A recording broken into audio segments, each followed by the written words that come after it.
നമുക്കത് നല്ലൊരു അടിപൊളി ഒരു ബീഫ് ഫ്രൈ ഉണ്ടാക്കാവേ.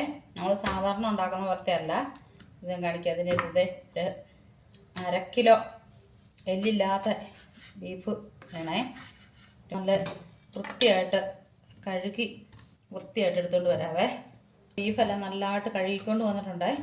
ഇനി ഇതിൽ 1 സ്പൂണ് പിരിയമുളക് പൊടി ഇടണേ. 1/4 സ്പൂണ് മഞ്ഞൾ പൊടി, 1 സ്പൂണ് കുരുമുളക് പൊടി, ഇതിൻ്റെ ആവശ്യത്തിന് ഉപ്പും കൂടെ നന്നായിട്ടൊന്ന് കൈകൊണ്ട് മിക്സ് ചെയ്ത് കൊടുക്കണേ. കൈകൊണ്ട് ഇങ്ങനെ ഇതുണ്ടോ, ഇതുപോലെ ഇങ്ങനെ പിടിച്ചിരിക്കണം. അതുകൊണ്ടോ നല്ലതായിട്ട് പിടിച്ചെടുത്തിട്ട് ഇതിനകത്ത് ഒരു 1/2 ഗ്ലാസ് വെള്ളം എടുത്തിട്ടുണ്ട്. അത് മൊത്തം വേണ്ട, ഇത്രയും വെള്ളം ഒഴിച്ച് കൊടുക്കണം. അതിനകത്ത് കുറച്ച് വെള്ളം ഒഴിച്ച് കൊടുത്താൽ മതി. എന്ന് വെച്ചാൽ ഇത് ഇറച്ചി ആകുമ്പോഴത്തേക്കും വെള്ളം ഇറങ്ങും.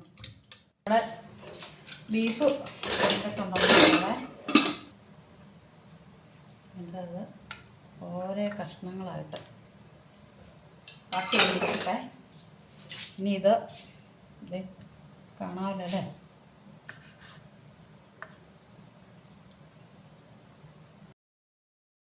ബീഫല്ലാതെ ഇതുപോലെ അരിഞ്ഞെടുത്തിട്ടുണ്ട് നീളത്തിൽ.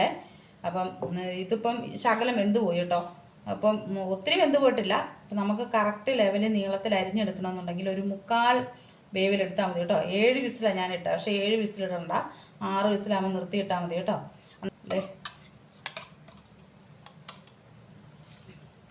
ഇഞ്ചിയും വെളുത്തുള്ളിയും കൂടെ അരച്ചതാണേ. സ്പൂണ് വറ്റൽമുളക് ചതച്ചതാണ് കേട്ടോ. ഇച്ചിരി 1 സ്പൂണ് മീറ്റ് മസാലപ്പൊടി, ഗരം മസാലപ്പൊടിയാണേ, കോൺഫ്ലവറാണേ, 1 സ്പൂണ് കോൺഫ്ലവർ, ഇച്ചിരി നാരങ്ങ നീര്,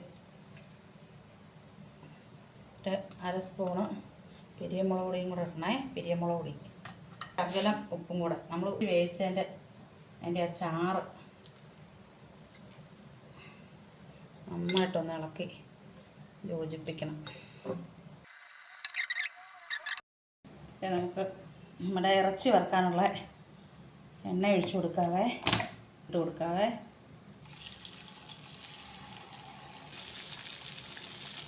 ഇത് വരാറാകുമ്പോഴത്തേക്കുണ്ടല്ലോ ഇതുപോലെ വെളുത്തുള്ളി, ഇത് വെളുത്തുള്ളി പൊളിക്കണ്ട കേട്ടോ. ഇതുപോലെ തൊണ്ട് കളയാതെ ഇങ്ങനെ അടത്തിയെടുത്തിട്ട് ഒന്ന് കഴുകിയെടുത്താൽ മതിയേ. അതും ഇട്ട് കുറച്ച് കറിവേപ്പില ഇട്ട് കുറച്ച് പച്ചമുളക് കീറിയത് ഞെടുപ്പ് കളയാതെ കീറി ഒന്ന് എടുത്താൽ മതിയേ. അതൊന്ന് വന്നിട്ട്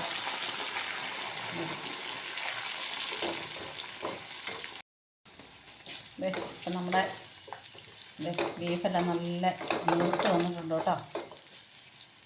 അതെ, ഇനി ഒരു പാത്രത്തിലേക്ക് കോരി എടുക്കാവേ. ഇടട്ടെ.